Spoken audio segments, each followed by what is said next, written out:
Hello, schoolers, and welcome to the Skool News on the 22nd of April. What was that? That's the nail emoji, schoolers. Oh my God. Docket. All right. Welcome, everyone. So let's start with a quick Skool Games winner event recap. It was this weekend, and it was pretty awesome.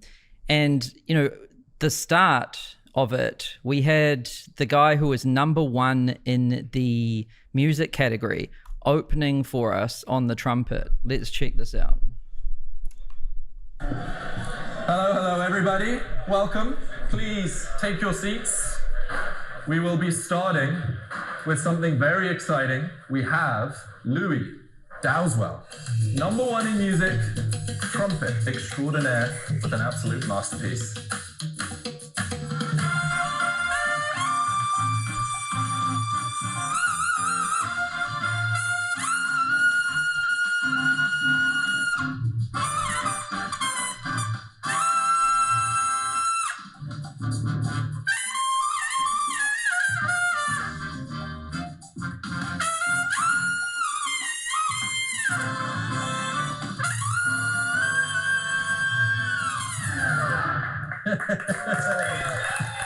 Let's go.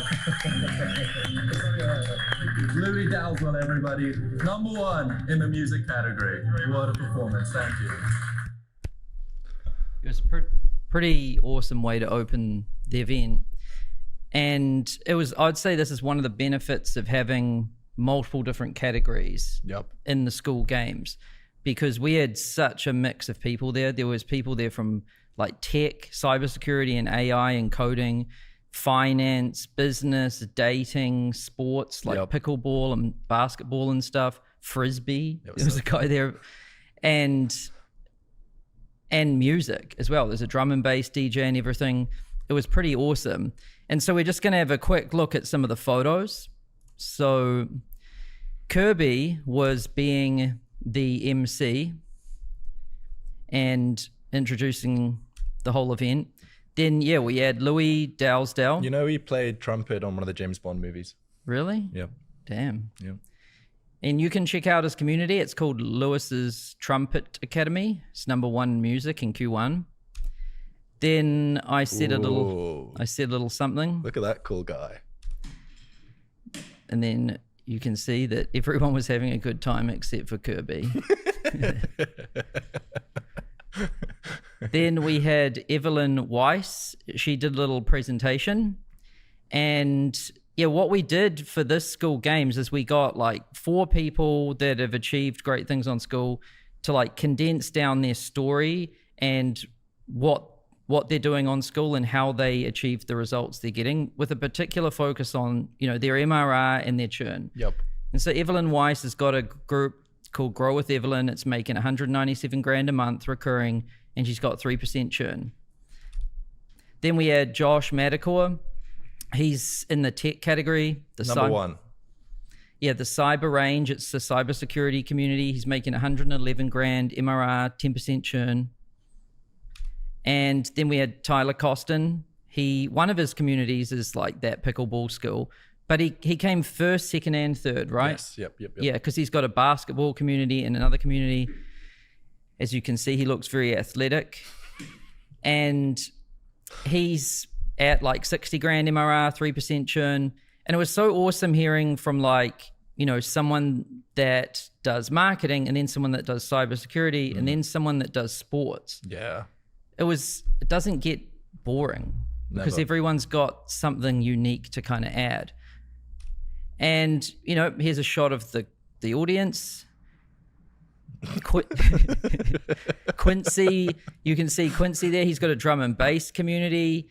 There's Gracie. She's got Dating with Gracie, a pretty cool dating community. And then we had Jack Dumoulin from School of Hard Knocks.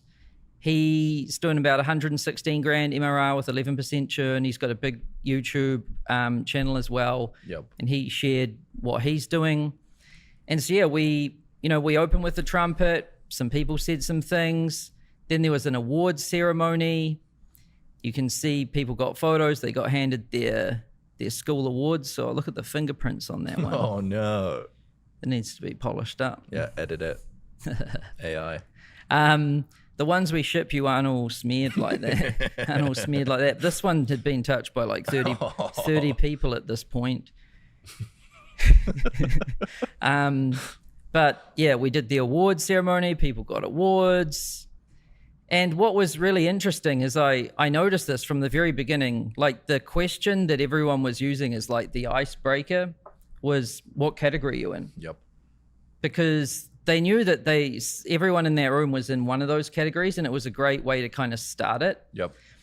It was also cool to see that like the music people found the music people, the AI people found the AI people, but also they were mixing. Yep, it was perfect. Yeah.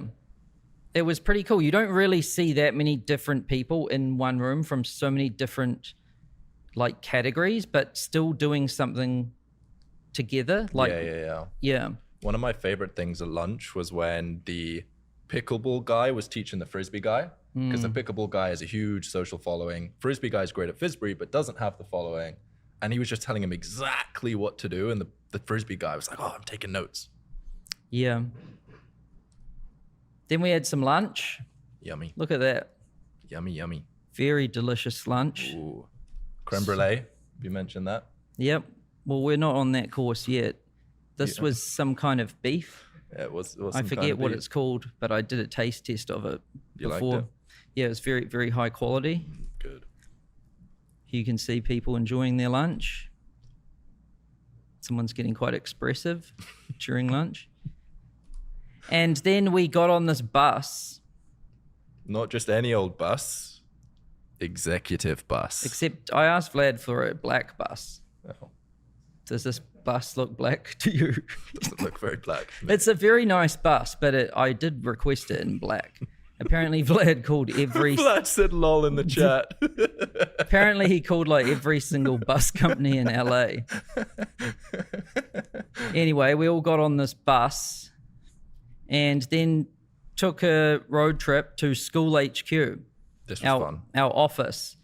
And it was awesome that everyone got to see, like, you know, I thought of it as like visiting the Willy Wonka chocolate factory. You want to see like, where does it get made? And you don't want it to be changed at all. We wanted to do the event in a separate place. Yep. So that we didn't have to move everything around, because you want to see exactly how things are in the office. Like people are asking, where do you sit? Where does so-and-so sit? Yep. And then they got to see the Skool News set up there, Yep, which you can kind of see in the photo there. And they were asking all these questions about that and just hanging out.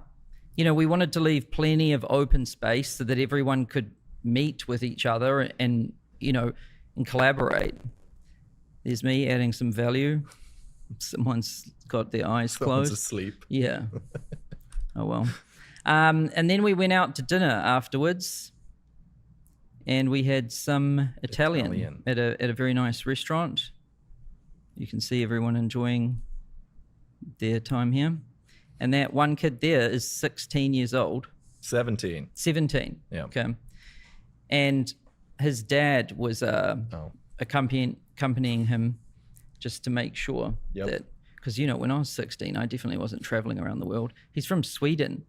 He's like the growth operator for the Lewis Dowdeswell. Yeah, it was very cool. Yeah, that guy. And that was the wealthy plumber guy, the guy at the end of the table. Yep, Very at cool. Bruh on Skool. So yeah, that was quick recap of the event. And, you know, we recorded the entire thing, and we're going to share the recordings soon. Like, Johnny is going to edit them up, and I don't know when they'll be ready, and he probably doesn't want me to say any kind of time. Tomorrow. But yeah, we'll release these on our YouTube channel if you guys want them. Like, who's interested in these, let us know. Who wants to see these recordings of Evelyn Weiss and all of these people earning awesome MRR with low churn? People interested? Yep. Cool. Well, we'll share those soon. We'll post about it in the community. We'll put it on our YouTube channel. Yeah.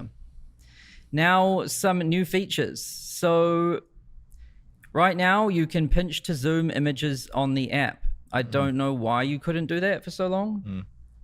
And it's quite important if you're trying to see an image on the app. So yeah, that's live. Small thing, but makes a big difference. We also removed the word lifetime from one-time payments. So, you know, if you were doing a one-time membership, it used to say like $500 lifetime. And the feedback from some different creators was, oh, I don't know about saying lifetime. Like, can't it just say one time? Yep. Right. And so now we just removed the word lifetime from everywhere. Now on that buy button, it just says buy or join for like 500. Nice. It doesn't say per month or per year. It also doesn't say lifetime. So yeah, that's another small thing, but has quite a big impact. And yeah, that's really it in terms of new features, because the teams are working on some much bigger things that are in progress.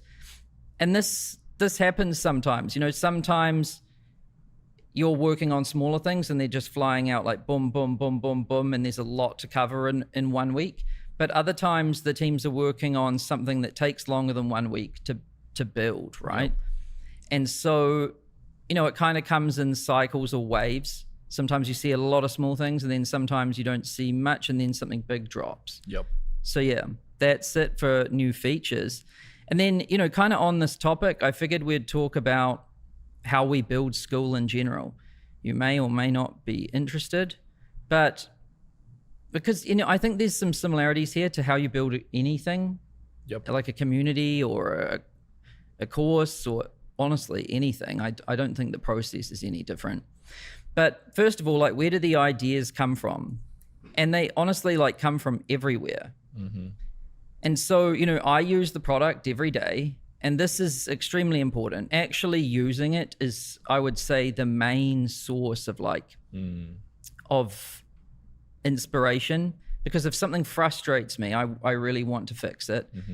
And if I feel something like I want to fix it, and yeah, I think this is the main thing. We also have the Skoolers community. So this is where, you know, like 50,000 plus owners of communities are there.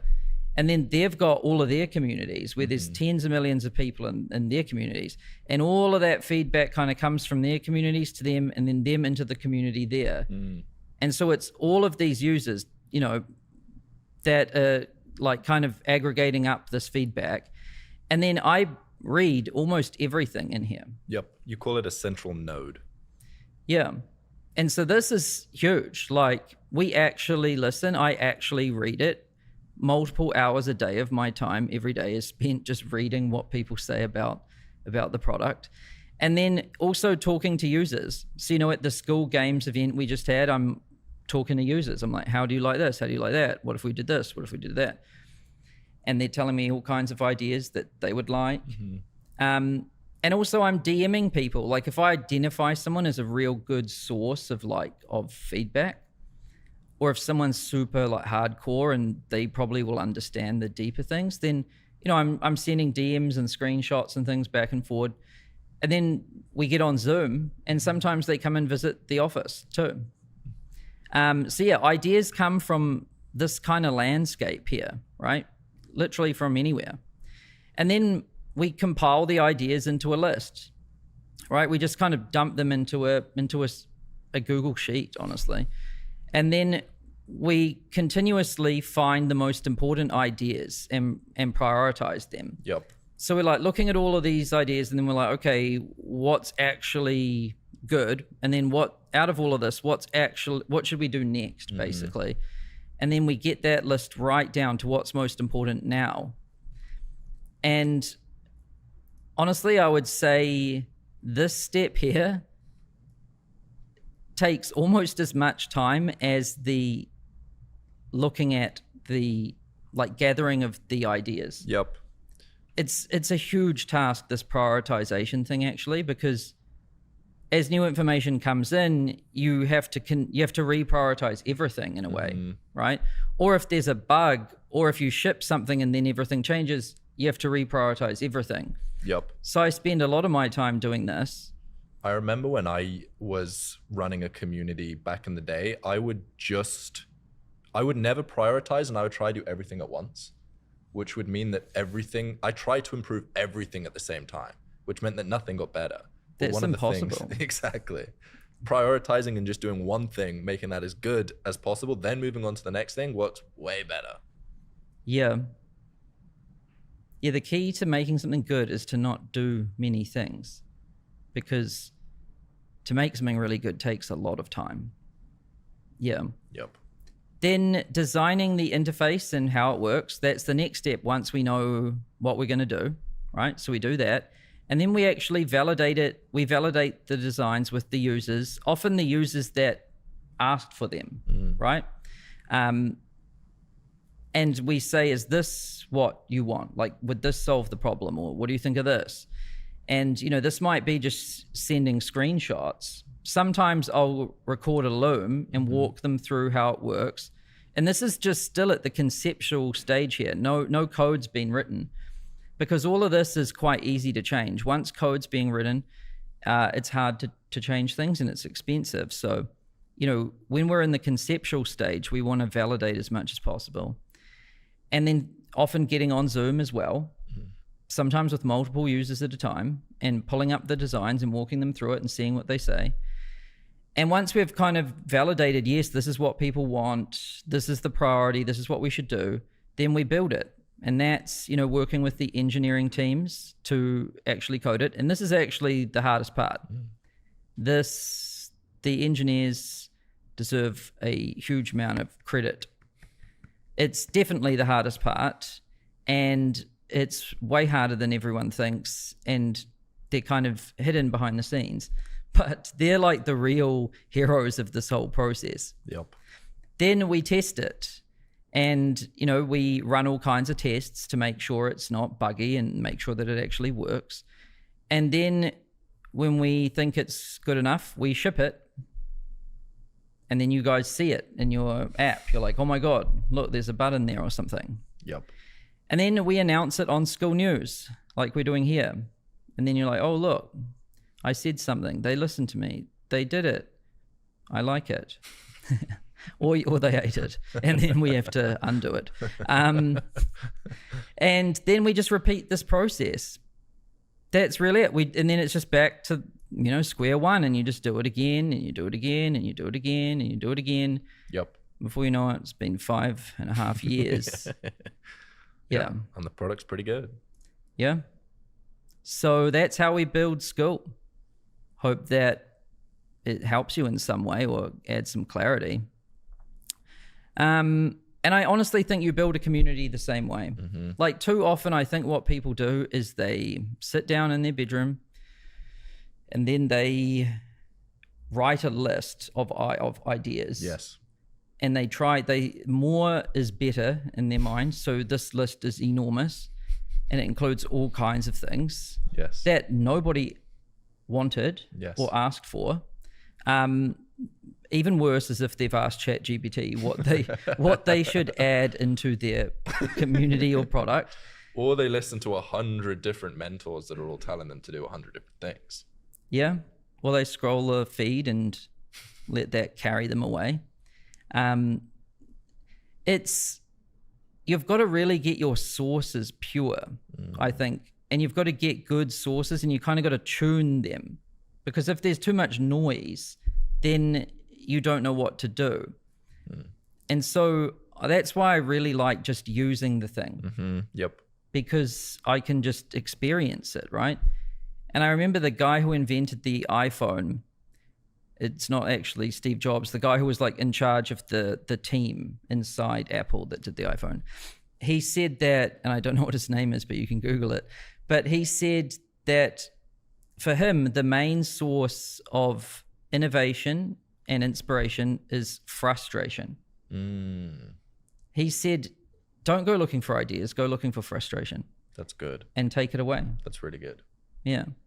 And so what's the iPhone like? It's pretty damn clean. Like, that's why a little baby can use it. Yep. And a grandma. Yep. And everyone in between. And they just removed the frustration. They didn't sit down and try to come up with a list of ideas. Yep. Right? And so, yeah, I think using it yourself, but that can be hard if you're building a community, right? But I mean, at least you're showing up to your community. That's a start, and you're kind of experiencing what it's like. If there's posts that you're like, oh, this is a gross post, or I don't like this, or I don't like that, well, maybe you should try to get people to do less of that. Maybe you should moderate more. And the things you do like, you need to give them a bit more like of a reward, pin them more. And then I think you've got to look at the people who care about your thing. You should always try to identify the people that care about your thing the most, because obviously you're going to care about your thing the most because you made it, but you need other people other than you. Yes. Because you can be biased and kind of stuck in your own head. So when you find those people, they're so valuable. And you want to like bring those people closer, basically. Like build a relationship with them, because then whenever you're stuck in your head or something, you can be like, hey, I've got this idea, I want to share it with you. You jump on Zoom and they're like, oh yes, this would be awesome. Or they're like, I don't know, man, I don't know if this is necessary. Yeah. And I think this applies, honestly. What do you reckon? 100%, yeah. And this isn't just theory. Like, I've seen you do this every day. I've done this in my own communities. The more you bring together the core 2, 3, 4 people inside of the group, the more it starts to feel like an actual community instead of just a bunch of members. Yeah, and I guess these two things have a lot in common, actually, or a lot of synergy between them. Like, this is our next point, which is a community building tip. So it's called 10 True Regulars, and I learned about this from a guy called David Spinks. He's like a community building expert. And he basically said that, you know, everyone thinks to build a successful community, you need like thousands of people. Like, oh, how am I going to get 10,000 or 100,000 members, right? But really, it's not that. Really, you only need like a few regulars. Like people that just keep coming back and engage. Because if you think about it, like 3 or 5 or 10 people, if they're talking to each other and sharing things, that creates enough content every day so that when someone visits your community, there's new information, it looks alive, and there's actual valuable information there for people to see. And that little core group of people kind of creates the experience for everyone else.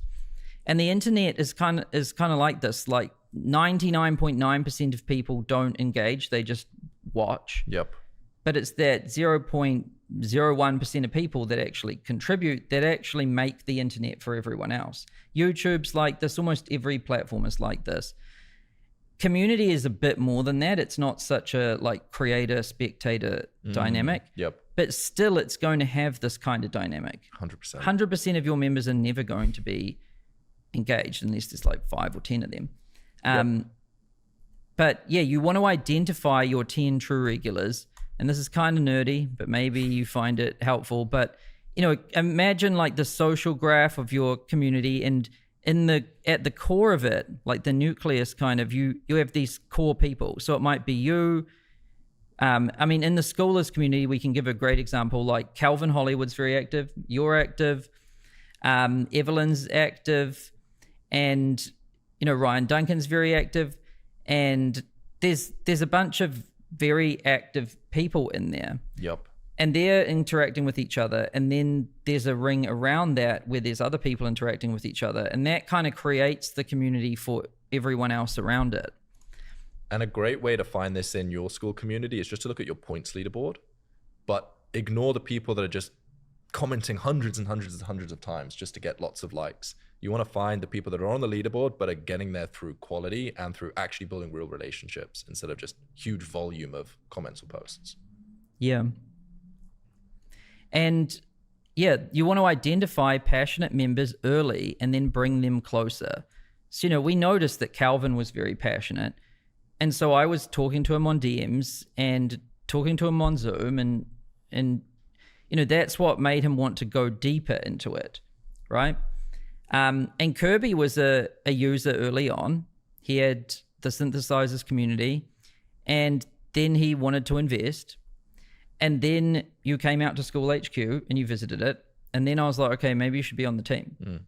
And so, you can find, like, where Skool has found investors through this. It's also found team members through this. Yeah, that's a great point. Partnerships and power users that have really contributed a lot to the product, but that also build the culture for Skool. Yep. And if I never like engaged with them, like through DMs and through Zoom and then meeting them in person, I don't think that would have ever happened. Definitely. And I really think it starts by showing up. And then when you see something good, liking their post, liking their comment, replying, saying, oh my God, this is amazing, right? Like giving them some kind of respect, pinning their post or comment, right? Yep. And then if you're like, damn, this person's actually pretty good, then I'd like escalate to a DM. And a fast way to make, if someone's really passionate about what you're doing, one way you can definitely deepen that relationship is by sharing your idea for something you want to do that would change the community. Because now they have access to something that no one else does. And they're like, true. Oh, they trust me with this. Yes, very true. And then asking for their opinion on something. Like, what do you think about this problem? Yep. Right? Yep. And then they'll realize, like, oh my God, this guy like trusts me. I actually have a say in the future of this thing. And they listen to me. That will make them even more close, right? And then that can escalate to a Zoom call. I joke with Kirby sometimes. What I do when I need feedback on Skool is I go to my DMs and I scroll down the inbox until I see someone who's a power user that provides good feedback, that's green, that's online now. And then I just DM them and I say, yo, you online, ? And then they're like, yes. And then I just send them a Zoom link. I don't even say, do you want to do a call? Should we schedule a call? It's just a Zoom link. Yep. And then they're like online they're like on the call and I'm showing them something. And it's been less than 1 minute from when I said to them, like, are you online? Yes. And then, escalating again to in person. Skool Games is great for this because we get people together, like you could see here, right? Yep. And you can also just invite people to come hang out, right? Two other tactics on this is that you can make people moderators. In most groups, our group's big and it's slightly different, but in most groups, if someone's a power user, you can give them status and credibility by making them a moderator. And before, to be a moderator, you kind of had to be on the team with the way we'd structured it. But now moderator is perfectly designed for the power users who aren't on the team to differentiate them from everyone else, to show that you care about them. That's one tactic. And then the other one, if you host a private call weekly for these passionate members, then it brings them together, makes them feel exclusive, and then you create the heart of the community. I've seen people do that really well as well. Nice. I try not to schedule things because if it's like, oh, we're going to do a call every week, it feels like a chore to me. Maybe not for you, but I'd want to keep it like just in time, basically. So I might sometimes I'll talk to Calvin for 3 hours straight, randomly without any warning, but then sometimes not much for a couple of weeks. Yep. So it's like, it's just in time and when needed. That's my style. I don't know, maybe some people have a different style of dealing with it, but you definitely want to identify your 10 true regulars. So valuable, these people. And a good job, a good task for everyone to do right now would just be like, identify who these people are. Yeah. And if you don't have 10, then like the Start 2, with, the 1, the 3, whatever. Yeah. Cool. Well, that's it for Skool News today. Hope you enjoyed it. We'll be dropping those event recordings soon, so stay tuned for that. See you next week.